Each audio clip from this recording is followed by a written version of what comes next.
લોકસભામાં વિપક્ષનો જોરદાર હંગામો, વિપક્ષના સાંસદો કરી રહ્યા છે નારેબાજી। ભાજપના નિશિકાંત દુબેનું નિવેદન શરૂ થતા જ હંગામો। રાહુલ ગાંધીને બોલવાની આશા હતી એવું કહેવું છે નિશિકાંત દુબેનું। સંસદમાં રાહુલ ગાંધી કેમ ન બોલ્યા એ બાબત ટાંકી નિશિકાંત દુબે। વિપક્ષના સાંસદોની હાલ નારેબાજી ચાલી રહી છે। જોરદાર હંગામો મચાવી રહ્યા છે વિપક્ષના સાંસદો।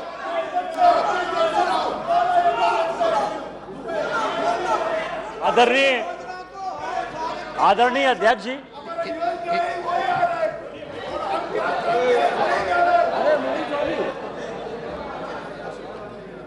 माननीय सदस्यगण, आप इतने वरिष्ठ सदस्य हैं, आप ये जानते हैं कि टीवी का कंट्रोल स्पीकर के पास नहीं रहता। ये टीवी का कंट्रोल एक सिस्टम है जो आपने बनाया है। आप इस छोटी बातों पर इस तरीके से गंभीर टिप्पणी करना उचित नहीं है। निशिकांत जी। आदरणीय अध्यक्ष जी, मैं इस अविश्वास प्रस्ताव के विरोध में खड़ा हुआ। मैं अपने दल के नेता माननीय प्रधानमंत्री मोदी जी और पूरी भारतीय जनता पार्टी के लीडरशिप का शुक्रगुजार हूं। एक मिनट माननीय सदस्य, आप सीनियर व्यवस्था हो, शब्द बोलते समय ढंग से बोला करो। ये तरीका ठीक नहीं है। आप क्या शब्द बोलते हो, क्या नहीं बोलते, अच्छा लगता है क्या? पार्टी का शुक्रगुजार हूं कि उन्होंने मुझे अविश्वास प्रस्ताव पर जो है पहले वक्ता के तौर पर बोलने के लिए खड़ा किया। मैं ये सोच रहा था कि राहुल जी बोलेंगे, क्योंकि मीडिया में तरह तरह की खबरें आ रही थी, लेकिन लगता है कि शायद राहुल जी आज तैयार नहीं थे, देर से उठे होंगे, तो नहीं बोल पाए। कोई बात नहीं है। गौरव गोगोई जी ने बोला, बहुत अच्छा बोला।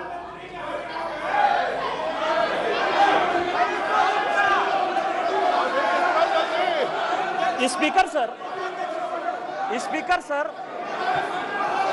गौरव गोगोई जब बोल रहे थे, इस कांग्रेस पार्टी को शहादत के बारे में, लोगों का क्या बलिदान है इसके बारे में कुछ पता नहीं है। इन्होंने मणिपुर की बात की और पूरे देश को नहीं, पूरे संसद को जो है इन्होंने चैलेंज किया कि आप लोग में से बहुत लोग मणिपुर नहीं गए होंगे, मणिपुर नहीं देखा है आपने। मैं मणिपुर के इतिहास का भुक्तभोगी हूं। मेरे मामा एनके तिवारी 73 में अपनी पैर जो है वो गंवा चुके मणिपुर में, और 1989-90 में मणिपुर में उनके ऊपर अटैक हुआ। सीआरपीएफ के वो डीआईजी हुआ करते थे। और जो जगमोहन जी ने अपनी किताब लिखी है माई फ्रोजन टर्बुलेंस इन कश्मीर, उसमें उन्होंने 10 बार जिक्र किया है कि यदि एनके तिवारी जैसे अफसर नहीं होते तो शायद कश्मीर नहीं बचा पाते। और वही एनके तिवारी जब मणिपुर में आईजी बनकर गए तो आपकी सरकार ने उसी ओपीएम लॉबी के तहत उनको गिरफ्तार कर लिया और कोर्ट ने कहा कि ये आप कर सकते हैं। आप राष्ट्रवाद की बात करते हो, आप मणिपुर की बात करते हो। आपने अभी कहा कि असम में समझौता हुआ, आप तो असम के हैं, सांसद हैं। क्या 83 के चुनाव में कितने % लोगों ने असम में वोट दिया था? कितने लोग मारे गए थे? और जब आपने all India Assam students union के साथ समझौता किया तो उस समझौते का एक पार्ट था कि ये सरकार जो है हटाई जाएगी, आपकी सरकार खत्म की जाएगी। क्या वो समझौते का पार्ट नहीं था? मैं तो माननीय गृह मंत्री जी को कहूंगा कि वो समझौते का जो पूरा प्रारूप है इस सदन के अंदर जब अपना जवाब दें तो शायद वो जवाब देंगे।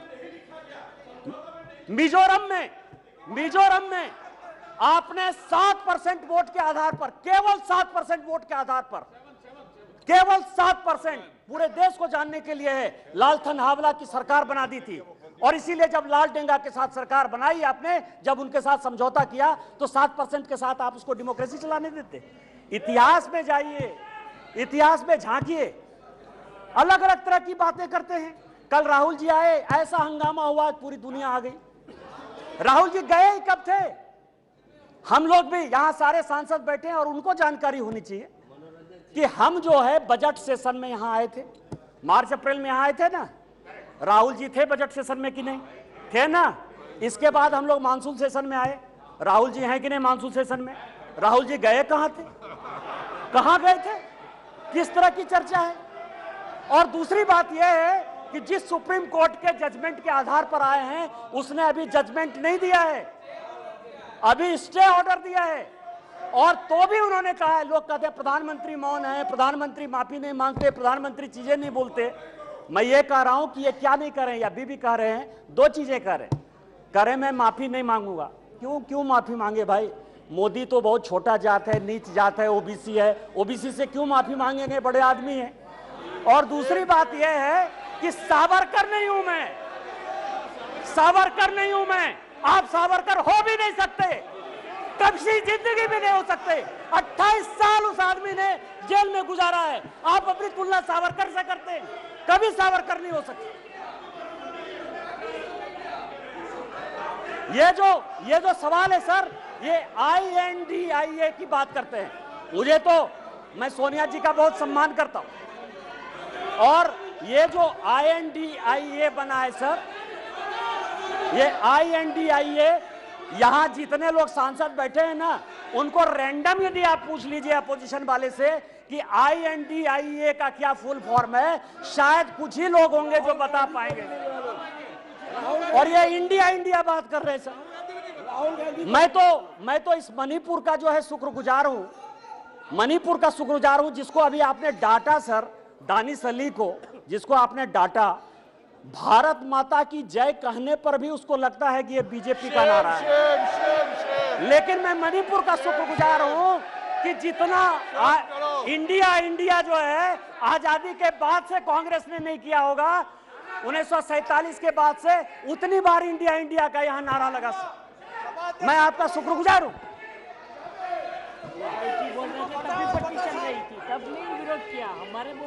मेरे प्रधानमंत्री अध्यक्ष महोदय, मेरे प्रधानमंत्री एक बात कहते हैं कि ये अविश्वास प्रस्ताव नहीं, प्रधानमंत्री जी कहते हैं कि ये अविश्वास प्रस्ताव नहीं है, ये अपोजिशन में विश्वास प्रस्ताव है कि कौन अपोजिशन में कौन किसके साथ है। जब माननीय प्रधानमंत्री जी ने यह कहा तो मैंने सोचना शुरू किया सर कि प्रधानमंत्री जी ये बात क्यों कर रहे हैं, हमारे खिलाफ अविश्वास प्रस्ताव है, लेकिन वो कह रहे हैं कि ये अपोजिशन वाले अपने विश्वास प्रस्ताव की बात कर रहे हैं और उसमें वो देखना चाहते हैं कि कौन दल सचमुच उनके साथ है। तो मैं तह पर गया सर कि अविश्वास प्रस्ताव पर कौन कौन पार्टी हमारे खिलाफ है। सबसे बड़ी पार्टी DMK है, बड़ा सम्मान करता हूं मैं, करुणानिधि जी का बड़ा योगदान रहा है इस देश को बनाने में।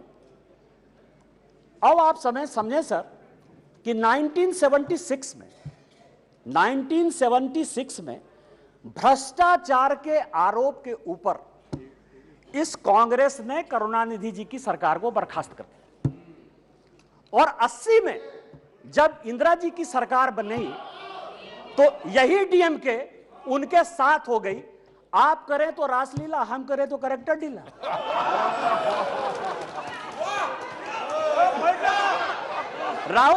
राजीव गांधी का मर्डर हुआ सर, राजीव गांधी का मर्डर हुआ, 2 कमीशन बना, वर्मा कमीशन बना और जैन कमीशन बना, और जैन कमीशन ने कहा कि लिट्टे को सहयोग करुणानिधि जी की पार्टी DMK देती थी। क्या जैन कमीशन गलत था? क्योंकि उस कमीशन को आपने उसके बाद भी आपके साथ है। मैं तो बहुत सम्मान करता हूं। आप ये बताएं कि आप भ्रष्टाचार की बात करते हो, आप ED CBI इनकम टैक्स की बात करते हो, इसी सदन के बड़े इंपॉर्टेंट सदस्य हैं, मैं सम्मान करता हूं, मेरे दोस्त हैं, राजा साहब, कनी जी बैठी हुई हैं, दयानिधि मारन जिनका विभाग बदल गया।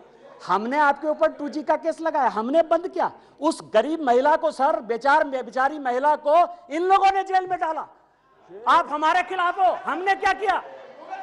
हमने क्या किया? हमने आपका विभाग नहीं बदला, हमने आपका विभाग नहीं बदला।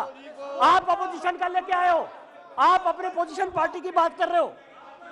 दूसरी पार्टी है TMC, दूसरी बड़ी पार्टी है जो प्रधानमंत्री जी ने कहा, उसी को मैं एक्सप्लेन कर रहा हूं सर कि प्रधानमंत्री जी ने, क्योंकि वो हरि अनंत हरि कथा अनंता वाली बात करते हैं, एक शॉर्ट लाइन में बात करते हैं। दूसरी पार्टी है सर TMC। माननीय राजनाथ जी संजोग से बैठे हुए हैं।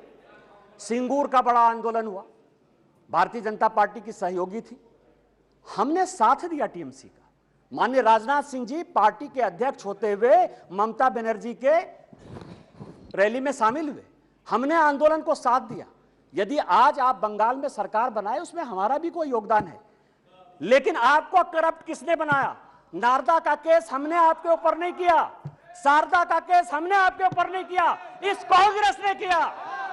आपका विरोध उस कांग्रेस से होना चाहिए कि हमसे होना चाहिए? तीसरी पार्टी है लालू प्रसाद जी की आरजेडी, ललन सिंह जी यहां बैठे हुए। हमने उनको जेल नहीं भेजा सर। मैं केवल यह कह रहा हूं किस तरह की ये अपोजिशन की यूनिटी है। एक जो गाना है ना सर, ये कैसा सुर मंदिर है जिसमें संगीत नहीं, गीत लिख दी दीवारों पर, गाने की सुर नहीं, गाने की रीत नहीं। मतलब आप ये समझे सर कि ये आंख का अंधा नाम नयन सुख, सब एक दूसरे से लड़ रहे हैं, लेकिन नाम क्या रखा है? इंडिया। लालू प्रसाद जी हैं सर। लालू प्रसाद जी को ललन जी ज्यादा बताएंगे बोलते हुए। यदि इस हाउस में सही सही बोलेंगे तो, यदि सच बोलें तो आज जो लालू प्रसाद जी के बेटे को जो है उन्होंने, जिसने मुख्यमंत्री उप मुख्यमंत्री बनाया है, वही उसके जो है विरोध में खड़े थे सर। और यहां की कांग्रेस सरकार थी 95 में जिसने कि लालू जी को अंदर कर दिया। हमसे किस बात का विरोध? विरोध तो आपको कांग्रेस से होना चाहिए ना। ये ललन जी पिटिशनर थे, यही तो मैं कह रहा हूं सर। तीसरी पार्टी है सर मुलायम सिंह यादव जी। चौथी पार्टी है मुलायम सिंह यादव जी की पार्टी सर। अच्छा, मुलायम सिंह जी जब यहां थे तो हम लोगों के लिए बड़े सम्मानित थे, और जब भी है देश प्रेम की जो भावना थी उसके ऊपर कोई चैलेंज नहीं कर सकता है सर। लेकिन मुलायम सिंह यादव की इमेज को किसने चौपट किया? ये मेरे पास यदि बोलेंगे सर, सारे पेपर में लेके आया हूं कि विश्वनाथ चतुर्वेदी जो है कांग्रेस के कार्यकर्ता है, पीआईएल करते, और सीबीआई का केस जो है 2007 में डिसप्रोपोर्शनेट एसेट का मुलायम सिंह यादव जी के ऊपर हो जाता है। 2008 में इसी सदन में मुलायम सिंह यादव जी ने आपको सीबीआई के डर से न्यूक्लियर में सपोर्ट किया कि उन्होंने अपनी आइडियोलॉजी के तहत किया, ये आप बता दीजिए जनता को। और उसके बाद आपने इनकम टैक्स का केस कर दिया। और हमने क्या किया मुलायम सिंह यादव जी के साथ? हमको पता था कि वो ईमानदार आदमी है, हमको पता है कि देश के प्रति उनकी भावना जो है, और ये पिछड़े दलित शोषित वर्ग से आते हैं, इसीलिए कांग्रेस ने उसको ये किया। हम लोगों ने सीबीआई के सारे केस को खत्म किया, और आज मुलायम सिंह यादव जी के ऊपर केस ने, फिर भी मुलायम सिंह यादव जी हमारे विरोध में, और उसके बाद पद्म भूषण भी दिया हमने। उस दिन सुप्रिया जी बहुत बोल रही थी, एनसीपी है नेचुरली करप्ट पार्टी कहा है सर? माननीय प्रधानमंत्री जी ने कहा है, बीजेपी कहती है, हम लोग कहते रहते। मैं गया उनके तह पर गया कि 80 में मैं केवल अपोजिशन यूनिटी की बात कर रहा हूं सर। 80 में शरद पवार साहब की चुनी हुई सरकार को किसने बर्खास्त किया? हमने नहीं किया, इस कांग्रेस पार्टी ने किया। किस आधार पर शरद पवार साहब ने एक अलग एनसीपी बनाई थी? हमने नहीं कहा शरद पवार साहब को बनाने के लिए। किस आधार पर जब हम पहली बार यहां जीत कर आए तो रोज जो है इसी तरह की महंगाई की बात होती थी, एक एक्सचेंज की बात, कमोडिटी एक्सचेंज की बात होती थी, रोज पवार साहब के ऊपर आरोप लगते थे, हमने नहीं लगाया। और फाइनली पवार साहब जैसे सीनियर आदमी को कंज्यूमर अफेयर्स मिनिस्ट्री छोड़ना पड़ा।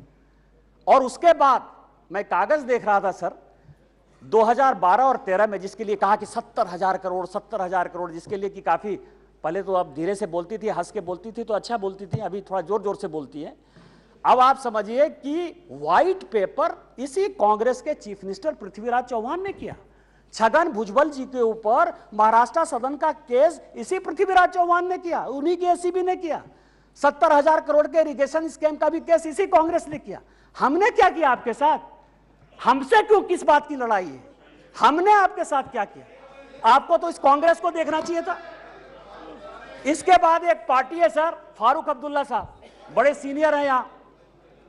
1953 में, याद करिएगा सर, 1953 में शेख अब्दुल्ला साहब को जेल में इसी कांग्रेस पार्टी ने बंद किया। 1975 तक 22 साल वो आदमी जेल में रहा इस कांग्रेस पार्टी के कारण, और उसके बाद समझौता किया, शेख इंदिरा समझौता 1975 में। इनका विरोध उसके साथ होना चाहिए कि हमारे साथ होना चाहिए? यहां ओवैसी साहब बैठे हैं, उस दिन पूछ रहे थे कि मैं इधर रहूं कि उधर रहूं।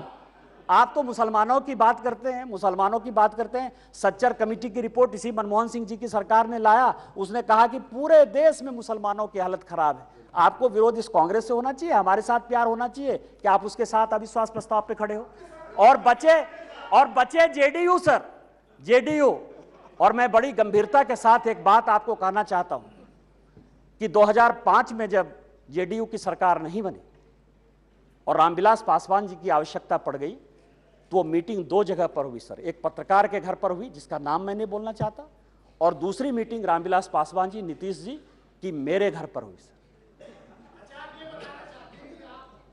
और उस वक्त का मैं एक चीज और खुलासा कर देना चाहता हूं कि जेडीयू को यदि सबसे ज्यादा किसी ने फंड करवाया होगा, तो यदि 2, 4, 5 आदमी होंगे तो उसमें एक नाम निशिकांत दुबे का भी है। आप मेरा विरोध कर रहे हैं, मेरा है, मैं on the floor of the house कर रहा हूं, बड़ी गंभीरता के साथ कर रहा हूं। आप उसकी बात कर रहे हैं, आप पूछ लीजिएगा अपने मुख्यमंत्री से। लेकिन यह अविश्वास प्रस्ताव आया सर, लेकिन यह अविश्वास प्रस्ताव आया। अविश्वास प्रस्ताव किस लिए आया? यहां सोनिया जी बैठी हुई हैं, सोनिया जी का मैं बड़ा सम्मान करता हूं सर। सोनिया जी, मुझे जो लगता है कि उनके पार्टी की उनकी दो मनस्थिति है। वो एक हिंदू सभ्यता संस्कृति में बिलीव कर रही हैं, इसीलिए अलौकिका पंडिता की तरह जो पूरा किताब में लिखा हुआ है कि क्या क्या करना चाहिए एक भारतीय नारी को, उसका पूरा का पूरा पिक्चर सोनिया जी देती है। उनको दो काम करना है, बेटे को सेट करना है और दामाद को भेंट करना है।